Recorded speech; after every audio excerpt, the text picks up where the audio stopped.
Perfect. So thank you very much. And again, a very warm welcome from my side, and an especially warm welcome to our speakers for today. This is a first. We have 3 speakers for today, one of which will unfortunately only be able to join us in a bit. So first, a warm welcome to Wouter Boon, who is an associate professor in innovation and life sciences at the Copernicus Institute for Sustainable Development at Utrecht University in the Netherlands. And his research focuses on the dynamics and governance of emerging technologies in science-based sectors, so mostly in life sciences and in healthcare. Welcome, Wouter. Also with us today is Thomas Magnusson, who's professor at the School of Business, Innovation and Sustainability at Sampsa University, and also professor in industrial management at Linköping University, which are both in Sweden. And he works on how policymakers can support the development, the commercialization, and also the diffusion of environmental innovations, with a focus mostly on transport and energy systems. And Sampsa Hyysalo will be joining us a bit later during the Q&A. He's a professor of co-design at Aalto University's School of Art, Design and Architecture in Finland. And Sampsa works on designer-user relations and different forms of dispersed knowledge creation in processes of socio-technical change.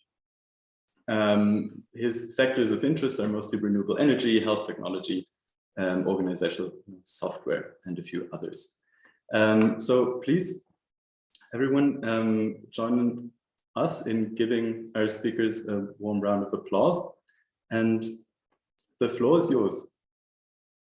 Yeah, thank you very much, Leo.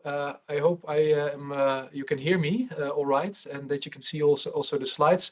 I feel very humble actually to see all these big names on the slides that have been part of the previous sessions here. But I'm also very proud of the people that are in the room actually, that we're going to talk with all the young scholars. So thank you very much for inviting us to give this talk, because we very much would like to share our thoughts on markets in transitions. That's the topic of today.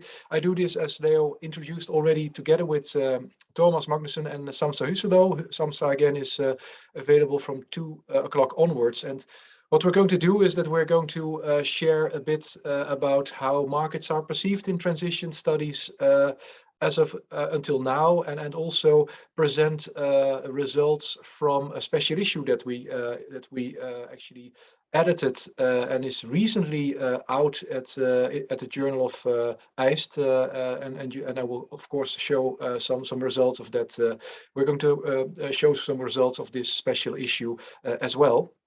So first and foremost, the markets. So there is a starting point that we took actually also for this special issue, but also earlier, that we saw that markets are critical for transitions to unfold, and also systems to emerge. So to unfold transitions, but also innovation systems to come to fruition and to emerge, so to say. Markets have been seen as crucial. You see this in all kinds of literature, basic theoretical approaches like multi-level perspective, and also the different kinds of innovation system approaches. Markets are always there. But at the same time, we saw, and not only us, but others as well in the transition studies field, that the conceptualization of markets is a little bit not so elaborate, so to say. You could go deeper into the conceptualization of markets. Most of the times, markets are seen as just trade arenas or exchange places of exchange, or things that will receive all the very nice and interesting sustainability technologies, so to say. And then mostly the emphasis lies then on how these technologies are diffused, and also how users are involved in this diffusion, more or less. So again, markets have been part of transition studies, but not so elaborate. And if it is treated, then mostly focusing on diffusion and user involvement. And all this is actually quite logical, because you know, transition studies also, as a field, has followed the development of sustainability technologies themselves. So when transition studies started, there was much emphasis on emerging technologies, very nascent technologies, nascent niches, so to say, technologies that are put into socio-technical niches and then grew steadily. But now, actually, at this very moment, we are now in a phase that many of these sustainability transition technologies are on the brink of, or even already in a big phase of you know, scale up or mainstreaming and so on. So we thought, you know, that's also an empirical reason to study markets in transitions a bit more. And of course, yeah, we acknowledge that there has been some work already going on transitions, especially work by De Walt and Bernard Truffer is very recommendable if you want to start reading about this as one of the first inroads of thinking about markets in transitions in a slightly more elaborative way.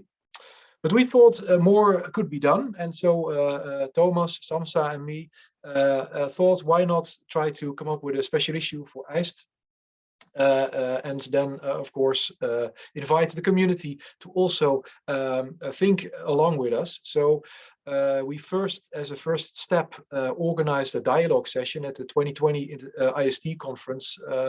It has been a while ago, of course, and then that was a stepping stone actually to organize this special issue at EIST. And that's something that we did. This is an email that you might have seen probably way back in November 2020, in which we for the first time asked for papers, a call for papers for this particular special issue at the STRN email list, and we got some very nice amount of papers, also from many young scholars actually, also submitting articles. And in the end, after the review rounds, we came up with a nice special issue, and we're going to talk about that a bit later.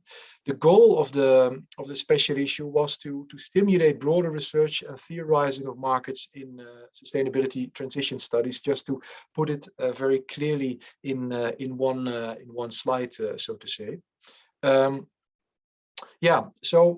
To take one step back and introduce the concept of markets, and specifically markets in the context of transitions, we first, as a first part actually of this presentation, after the introduction, that is, want to give some insights into how markets are perceived more in general, and also what can be learned from other disciplines, what kind of lessons can be drawn in from other disciplines, on which we then, as transition scholars, can build upon. And after that, we're going to delve into the main takeaways of the special issue. But first, other disciplines, and of course, if you talk about markets, it's an obvious choice to start with economics. So because at least if you have some knowledge, any knowledge at all of economics, markets are always there, and markets are there mostly defined as arenas or structures that allow for and organize the exchange of products or services between sellers and buyers. And of course, there is also then these market signals that go from sellers to buyers and vice versa. So in terms of quantities and price. So what do you want against which, how many of the products or services do you want against which price? So that's a very clear and good way of looking at markets. But obviously, even in economics already, this thinking about markets have been a bit more advanced in the last couple of decades. So when we talk about economics and we delve into heterodox economics or evolutionary economics, and this is This is a field that you probably are very familiar with already, because evolutionary economics is also one of the building blocks of transition studies, you could say. Is that evolutionary economics started to think about markets and the demand side as well. Originally, and that's the work by Utterbeck and others, it started a little bit, focusing a little bit more on the supply side, to be fair.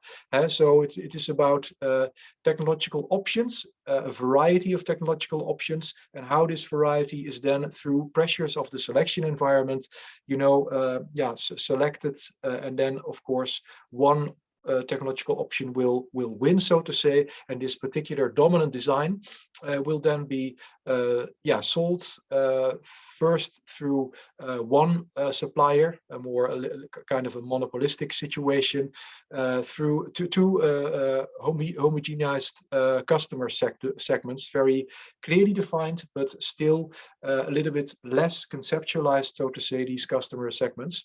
And of course, later in the industry evolution, then more suppliers enter the market, and then of course this monopolistic situation is then not applicable anymore, but still this dominant design is then sold to well-defined customer segments. If you listen to this story, which is again quite familiar probably to you, then still this market and the user side is quite still a little bit more black boxed, so to say. But this changed also in the theory of evolutionary economics with the work, for example, by Tripsas, who introduced, next to the creation of dominant design, also something like thinking about a dominant preference. So preference formation became important. And also, and this is very interesting, that you can say that dominant designs are actually part of a dominant product category that emerges before a dominant design is established. So before we got the iPhone, for example, as a dominant design for a smartphone, we first got a dominant product category, the smartphone. And in this thinking about dominant product categories, there's this conceptualizing, also empirically conceptualizing. Businesses, companies do this as well, of course. By defining and demarcating these dominant product categories, you need to think about the market a bit more. It extends a bit from the technological, the material. You also need to think about how are these technologies then used, and by whom, and what kind of attributes and benefits are important. So this dominant product category leaves the door open to think a bit more about markets, which this quote by Rosa also underlines, so to say. So this is evolutionary economics for you. You see this clear development towards, from supply side to also gradually increasing and emphasizing the roles of markets. And the same kind of development you saw in marketing studies, which is the name already, of marketing studies already says it. There is some room for thinking about markets in this particular discipline. It's actually about markets, of course, you could say, but also there, originally, it had a little bit of a supply side, take on markets. So if you look into earlier marketing studies, it's about, how can we scale up our products as fast as possible to quite, again, homogeneous customer segments. And of course, you can segmentize these customers into different categories, so to say, but still it remains a bit black boxed what these customers and these markets precisely are. So of course, the seminal work of Rogers on adoption and diffusion is a very good example of this. But later, marketing studies again also began to delve deeper into the notion of markets themselves, saw them and also the preferences that these customer segments had not as static anymore. They can change under all kinds of circumstances, and also that markets are not simply things that are out there, but that can also be actively created. So market creation, market shaping, or what they in marketing studies mostly call market innovation, which is for us a bit of a difficult term because it's innovation does mean a kind of different thing in our fields, but still, market shaping, so to say, is began to become gain some traction and some attention from the, I think, 2015 onwards, so to say. Also moving away from single firm centric view on marketing and market formation and market shaping. So not only the one company, for example, Siemens or Apple, trying to create a thing and then trying to put it on the market or as fast as possible, but look at it from a more systemic perspective, so to say. Also try to look at the role of other actors such as regulators and also users. So user involvement became important, and also the notion of multi-stakeholder co-creation is very big nowadays in marketing studies, and allows for a more inclusive view on markets as well. And then, of course, a third, building block that we can use as transition scholars is, and that's the sociology of markets. And in this field, a lot has happened already, a long time ago, so to say.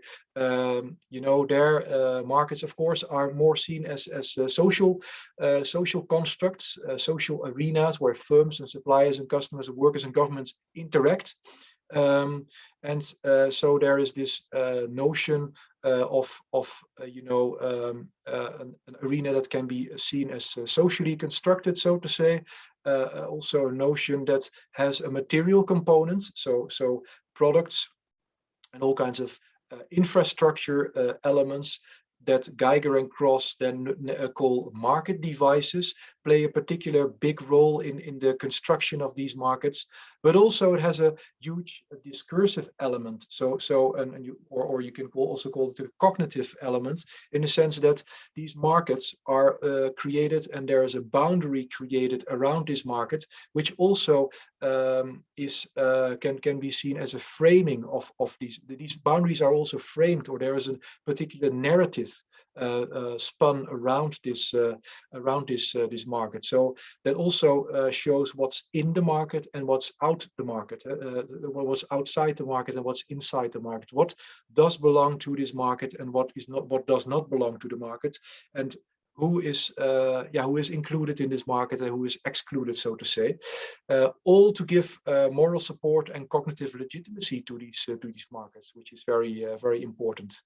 And then, of course, it's a small step, but very integral to the sociology of markets, to also to take into account this political angle, so to say, in a sense that, of course, and this is very close to also transition studies, there are, if you see markets as social arenas, there are also players that are big and small, so incumbents versus new entrants, people that try to enter these markets, but also try to recreate the boundaries, the narrative around these markets, role for consumers, regulators, and I also mentioned this before, inclusion and exclusion plays a big role in thinking about markets in this discipline of sociology of markets. And then, of course, and this is a famous notion of Michel Calon, which is a big name in science and technology studies, who also wrote with his colleagues on the notion of markets in the context of sociology of markets,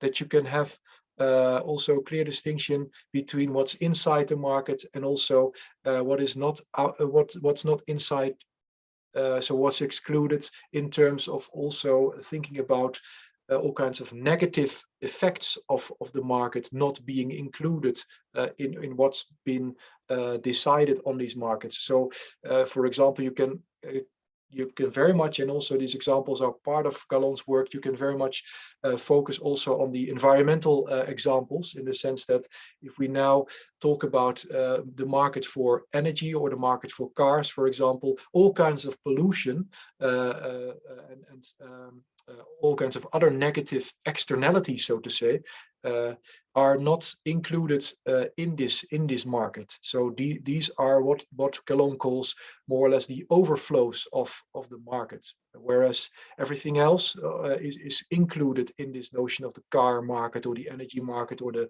food market, the meat market, and that's what's called part of the frame, so to say. So this framing and overflowing is part of this thinking as well. And lastly, there is thinking about markets already in transition studies. I mentioned this before, but I want to emphasize not that because we don't want to give the impression that nothing has happened at all in transition studies before, but obviously markets have been part of transition studies a long time ago, especially if you talk about, you know, socio-technical niches, for example, bottom-up kind of initiatives. In these niches, there's also thinking about potential markets already, albeit more in an experimental way, that is. And markets are part of the MLP and TIS. You have the market formation function that is part of technological innovation system frameworks, for example. And there's also markets are also emphasized in critiques on these MLP and TIS frameworks, such as the more or less famous critique by Elizabeth Schaaf on these MLP and especially TIS not paying too much attention on consumer practices, consumer preferences, and especially consumer practices and that draws in this market thinking a little bit more as well. And lastly, and that's where the work of de Walt and Truffer comes in, they were particularly interested in why some sustainability technologies such as wind turbines are, you know, better diffused in some geographical areas than in others. And this, brought this actually, they try to answer this question by saying, okay, maybe there are also geographically different markets. So they looked, for example, at Germany and Switzerland, and of course you have different federal states there with different regulations. So it makes sense to see them actually as distinct markets. But obviously you can you can also copy this to all kinds of other countries as well, and see that market formation is very distinctive also in a geographical sense. And they introduced three dynamics in terms of market formation, formation of the market segments, formation of user profiles, and the organization of the interactions themselves. So a lot of it has happened in adjacent disciplines and also in transition studies itself, and we try to make use of all this and try to invite you know, colleagues in the transition studies field to use all these you know, inspirations to apply and also then develop more or less all kinds of conceptualization, further conceptualizations of markets in transitions. And that's has been done in this special issue, which I talked about.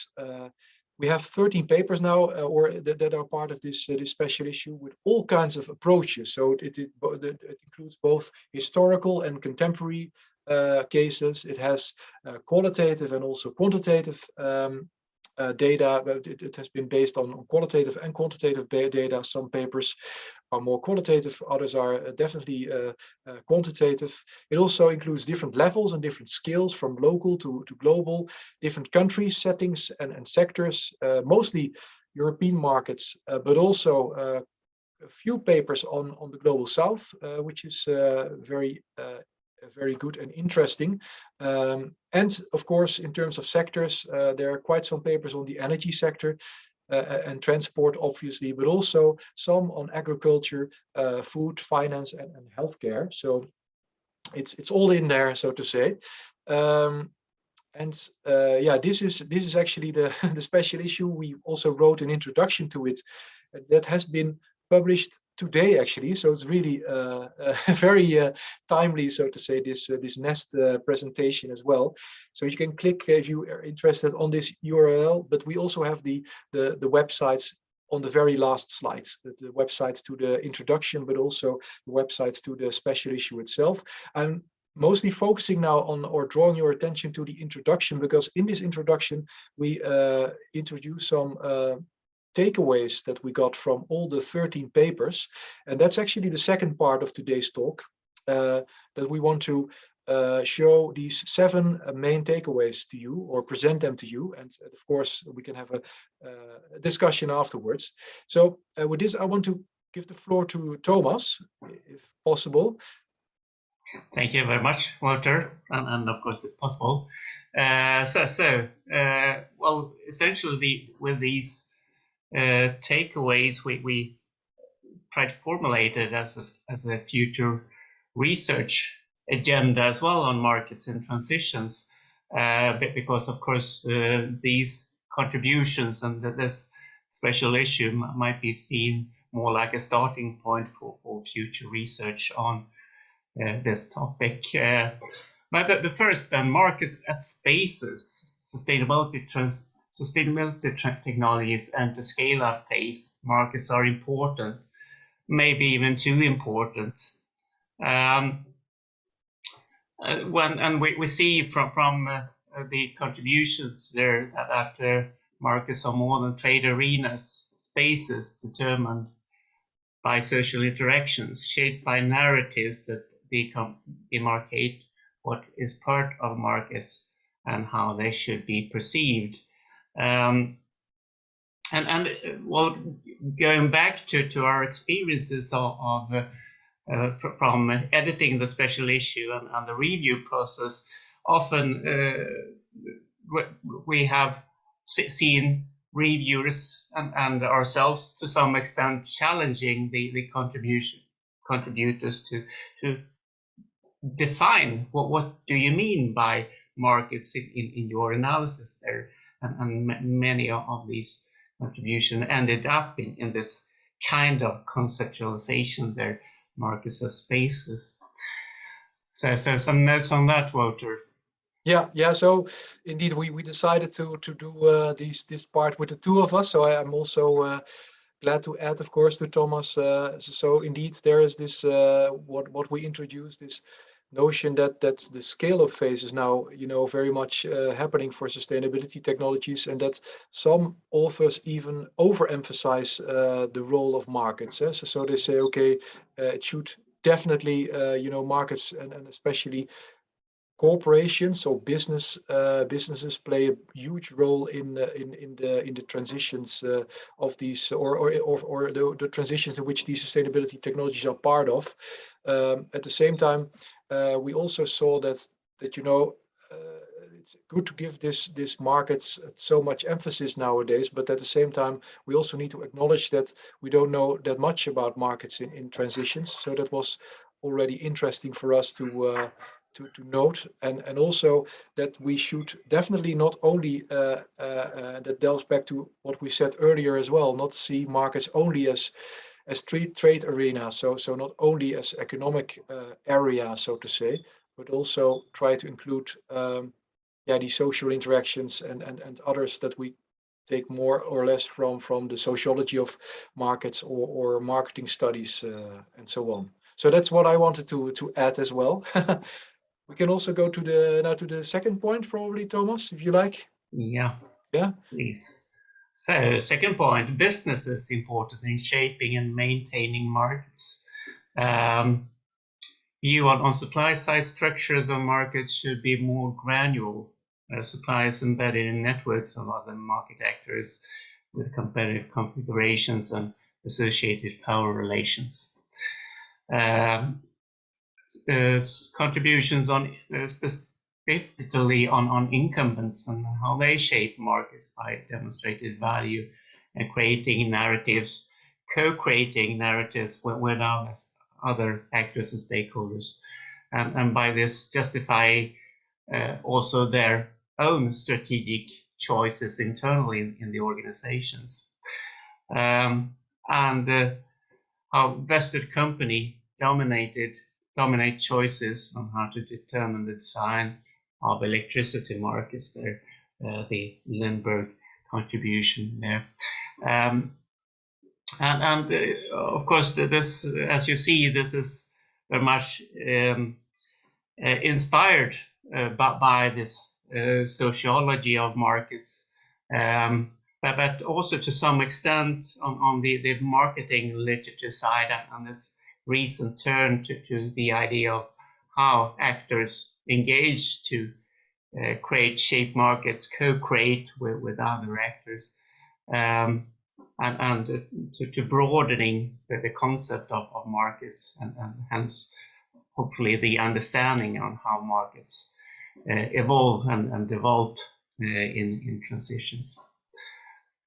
Yeah, so indeed to emphasize here is also the notion that although you know, indeed it's the case that markets are created or co-created by many actors, that businesses and also especially these incumbents, invested companies do play a huge role, but then mostly also that's what we saw in these three papers, through you know, trying to shape infrastructures, boundary conditions in these markets. So for example, the design of electricity markets, as well as creating this narrative around the markets to really make the markets their own, so to say. That's also another study that we know of in business, in sociology of markets, so to say, is that companies always try to make the market as such that it's really fitting their main business model as well. So there is this huge interaction between what companies want to do and how to define these markets. So to make sure that they are well positioned to be part of such markets, so to say, and even if they are very smart, are able to create markets that can only be served by them, so that they become a de facto monopolist in this market. This, of course, does not happen that often, but this is something of a constant strategic kind of endeavor for markets that try to create markets. So sorry, for big companies that try to create markets. Yeah. And if we then extend, of course, you know, the notion of these big incumbents, invested companies being very important, of course, and this is probably more or less an open door, but still, it's based on these various contributions of the special issue. Markets are not only restricted to these big companies and are shaped by other stakeholders as well. Thomas, would you want to take over? Yeah, and well, to add to that, of course, there is a very important time dimension in this. We are talking about, well, the idea of influencing, shaping a future market often, and by that influencing how sustainability, the idea of sustainability, can be interpreted, and of course it leaves room for interpretation. What technologies, what systems, what practices can be considered sustainable in the future. So a number of different stakeholders involved, and of course then business is one of them, and we will return to policymakers in a different bullet point, but we can run through to the next one.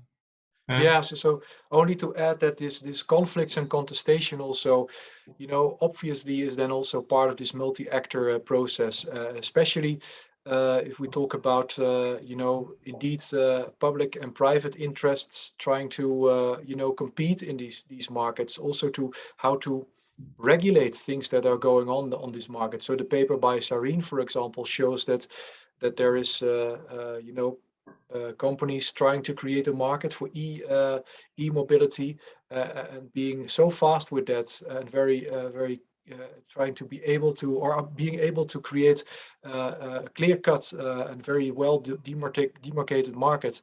At the same time, it's a market that is running against or is very counter to public standards or public how do you say this public values, so to say.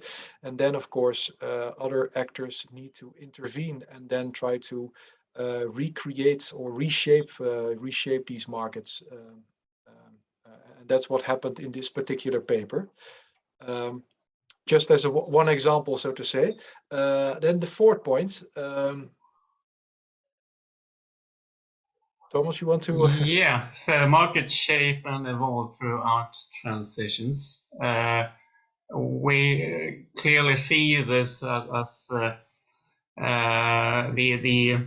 emphasis there that on understanding markets as dynamic entities, different in embryonic versus acceleration versus mass market phases. And that requires different legitimization, institutional work, and intermediation in different phases or stages of development. Again, then this time dimension comes in, how actors act in different stages to try to influence this development there. So we have papers from Niehoff et al. Who discusses this different stages and with this more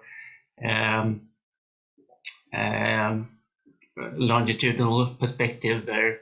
And we have also papers by Connor and Hyysalo who discussed this legitimation, institutional work, and intermediation. Yeah.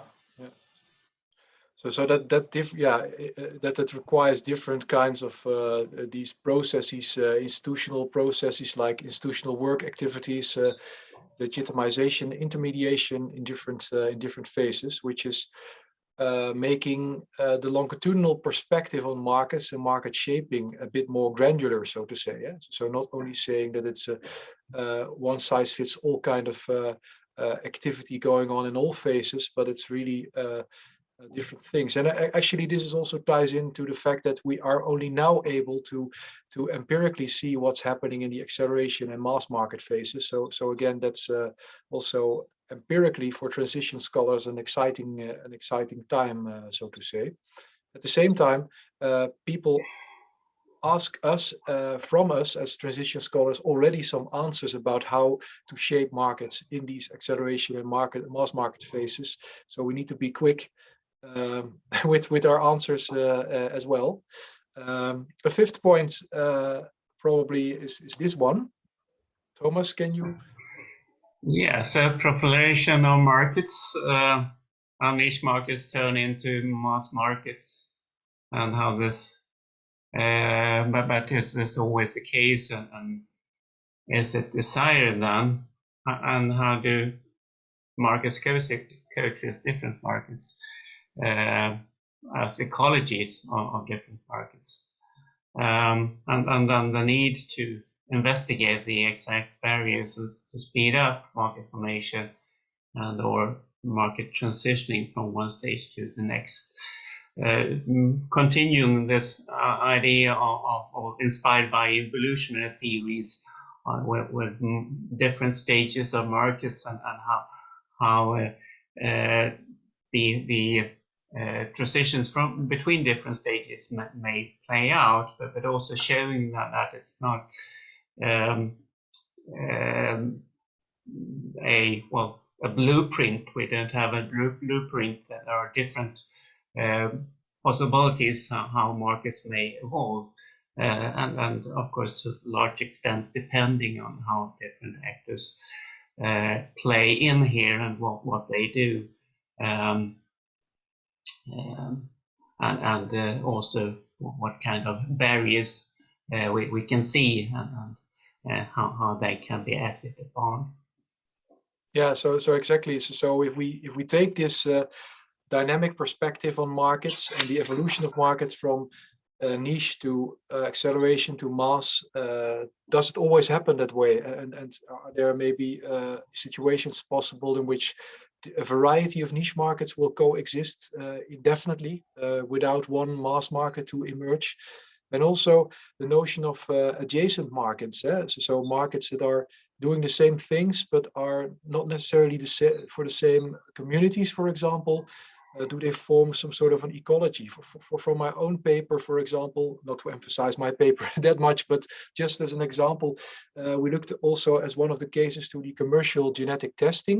And then we saw that there are actually all kinds of sub-markets for commercial genetic testing for medical purposes, for hereditary purposes, that you want to know who your ancestors are, for purposes of fitness and sports. People want to look at how they can, whether they are able to, what they need to do to for example, grow their muscles in a better way. So different kinds of markets that are adjacent and have different kind of publics, but also they are very much interconnected, because this maybe goes a little bit too deep, but it was because of regulatory pressure. It was the companies were unable to enter the medical market for commercial testing because it was there was not enough evidence to support medical claims. So these companies only survived by dipping into these other adjacent markets and trying to sell their commercial tests over there. While they also, generated further evidence to support their claims in the medical market, and only later they could return to the medical markets. It's an interesting, probably an interesting view on how to look at markets as coexisting and part of a bigger ecology. So that's something that we also saw, in my paper, but also in others happening. And that's probably also interesting to further develop.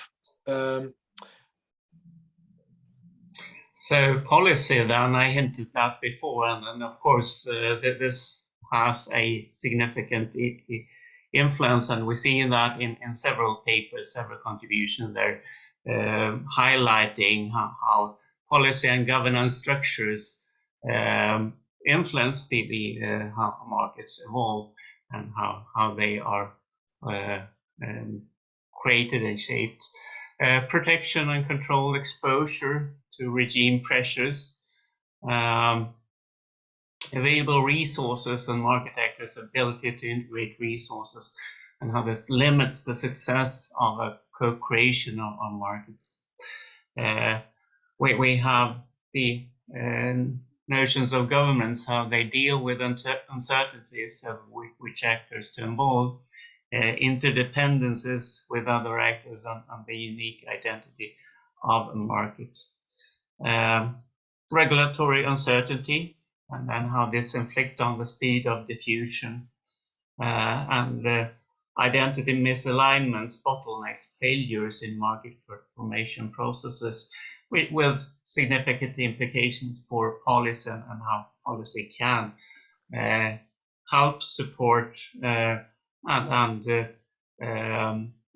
to some extent influence market shaping processes. Yeah. So it's a important role for policy in shaping markets. And our last point is actually also starts from this policy making, and also at how policymakers perceive markets and market formation, market shaping, even those that claim that markets should not only be created by companies. People like Mariana Mazzucato are very prominent in this field. Innovation policy analysts like Mariana Mazzucato say that the government should, for example, also play a big role. But even these scholars see markets still as a very much an economic kind of, from an economic angle, from an economic perspective.